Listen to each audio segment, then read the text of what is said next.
આપણા જૂનાગઢના આદિ કવિ નરસિંહ મહેતા કેટલું સુંદર, આહા, ઈ એક જો અભણમાં અભણ હોય, ભણેલો હોય, ગુજરાતી જો હૃદયથી સાચો ગુજરાતી હોય, હા, તો જેને આ પદ ન આવડતું હોય ને ઈ તો ગુજરાતી નકામો. ઈ શેનો ગુજરાતી? જે નરસિંહ મહેતાને પીધો ન હોય.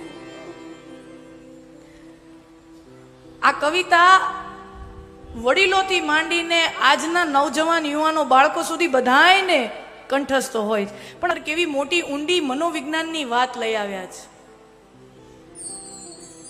ભગવાન ગયા છે ગેંદી દડાના બાના હેઠળ. ભગવાન ગયા,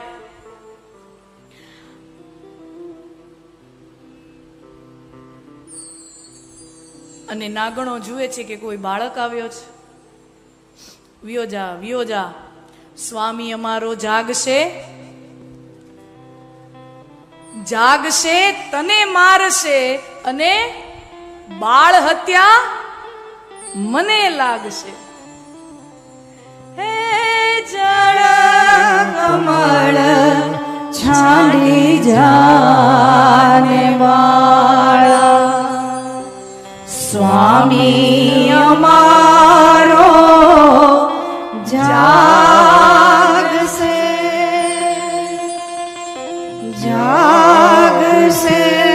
તને મારશે, મને બાળ ત્યાં લાગશે. કમળ છાંડી જાને. હવે જુઓ, સુંદર મજાની વાત અહીંયા આવે છે. સૌથી પહેલા ઈ નાગની પત્ની છે, નાગણો છે, એ ભગવાનને કહે છે ચાલ્યો જા એ છોકરડા, ચાલ્યો જા.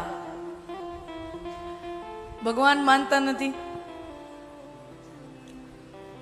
મથુરા નગરીમાં જુગટું રમતા નાગનું શીશ હાર્યો, શરતમાં હાર્યો છું ને હવે તો જાઉં નહીં, હવે લીધા વિના જવું નહીં. અને ત્યારે ઈ નાગણીઓ ભગવાનને ત્યાંથી ભગાડવા માટે સુંદર મજાની યુક્તિ પ્રયુક્તિ કરે. પહેલા તો હું આપણે લાલચ આપે છે. અને તમે જોજો સમાજમાં હંમેશા અસામાજિક તત્વો હોય ને, કોઈ સજ્જન વ્યક્તિ છે ને, સમજી લ્યો કોઈ અસામાજિક તત્વો છે, કોઈ ગુંડાની ગેંગ છે, કોઈ અસામાજિક તત્વો છે, એના કાળા કરતૂતો કોઈ સજ્જન વ્યક્તિ ભાળી ગયો, એના કાળા કરતૂતો, એના કાળા ષડયંત્રો, એના કાળા કામો કોઈ સારો વ્યક્તિ, સમાજનો સારો સજ્જન વ્યક્તિ ઈ ભાળી ગયો કે આવું થાય છે, આવું ખરાબ કરે છે. એટલે પછી ઈ જે ઓલા ગુંડા જેવા લોકો હોય, અસામાજિક તત્વો હોય, સૌથી પહેલું શું કરે? મોઢું બંધ રાખજો. કેટલા ખોખા મોકલાવું, કેટલી પેટી મોકલાવું, મોઢું બંધ. આ લે 25 પેટી, બોલવાનું નહીં. થાય. સૌથી પહેલી શરૂઆત ક્યાંથી થાય? લાલચથી થાય. લાખ મારી. સમાચાર ક્યાંય પહોંચવા ન જોઈએ, છાપે ચડવું ન જોઈએ. લાલચ से शुरुआत होती है. અહીંયા નાગણો શું કહે છે? લાખ સવાનો મારો હા ચોરીઓ, તને ચોરી કરીને મારા ઘરમાંથી આપું અને લઈને વિયો જા. અને સજ્જન વ્યક્તિ છે ને ઘણીવાર લાલચમાં ન આવે, અને એને તમે સજ્જન વ્યક્તિ હોય, ખુમારી વાળો, આમ સ્વમાની વ્યક્તિ હોય, એ એમ કે ના તું અહીંયા ગમે એટલા પૈસા ફેંક, અહીંયા નહીં આવે કામ. માણસ લાલચમાં ન ફસાય. તો ઘણી વખત અસામાજિક તત્વો પહેલા તો લાલચ આપીને કામ રફે દફે કરવાની કોશિશ કરે, પણ માણસ લાલચમાં ન ફસાય તો પછી અસામાજિક તત્વો શું કરે? ગુંડાઓ શું કરે? તમને અથવા તો તમને જેની સાથે પ્રેમ છે એને મારી નાખશું. પછી શેની? પેલા લાલચ આપે, લાલચથી કામ ન બને તો પછી શું કરે? મારી નાખવાની ધમકીઓ આપે.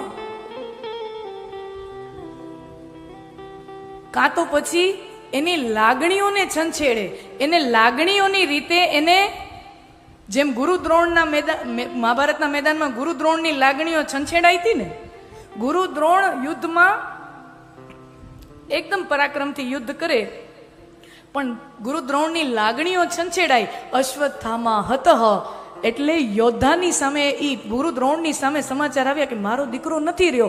લાગણીઓ છંછેડાઈ. આ શું છે? લાગણીને છંછેડો, એની ભાવનાઓને આહત કરો. હવે અહીંયા નાગણો ભગવાનની લાગણીઓને છંછેડે છે, ભગવાનની ભાવનાને આહત કરવાનો પ્રયત્ન કરે છે. અને બાળકની લાગણી કેવી રીતે દુભાય? તારા મા બાપ તને પ્રેમે નથી કરતા કે હાવકો છો. અહીંયા ઈ નાગણો ભગવાનનો હૃદય દુભાવે છે.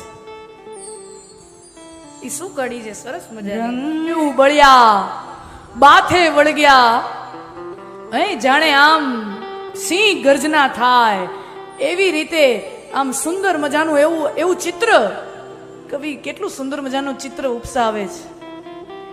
સહસ્ત્ર ફેણા ફૂંફવે ગજન ગાજે હાથીઓ, જેમ આમ ગજન ગાજે હાથીઓ, એમ ભગવાન હુંકાર કરીને ઈ નાગની ફેણ ઉપર તાંડવ નૃત્ય કરતા હોય. અને હવે આ ભગવાનનો પ્રભાવ જો, અત્યાર સુધી નાગણું એ બાળકડા, એ છોકરડા, એ બાળક, એ બાળક, એ બાળક, અહીંયાથી વયો જા, સ્વામી અમારો જાગશે, જાગશે તને મારશે એ છોકરા, અહીંયાથી વયો જા. હવે ઈ જ નાગણોએ ભગવાનનો જ્યારે પ્રભાવ જોયો, ભગવાનનું જ્યારે સામર્થ્ય જોયું, ત્યારે ઈ જ નાગણો હાથ જોડીને શું કહે છે?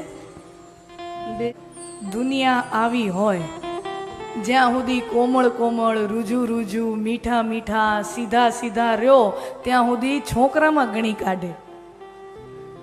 મીઠું મીઠું બહુ કોમળ સ્વભાવ હોય એટલે બધા લોકો એને પ્રતાડિત કરે, એને ગંભીરતાથી ન લે.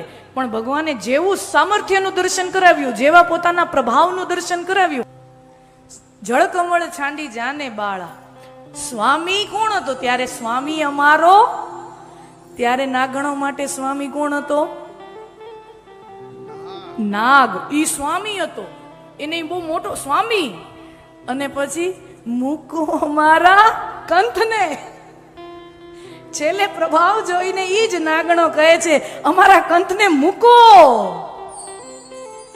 અમે અપરાધી કાંઈ ન સમજ્યા, ન ઓળખ્યા ભગવંતને. હવે સ્વામી કોણ છે?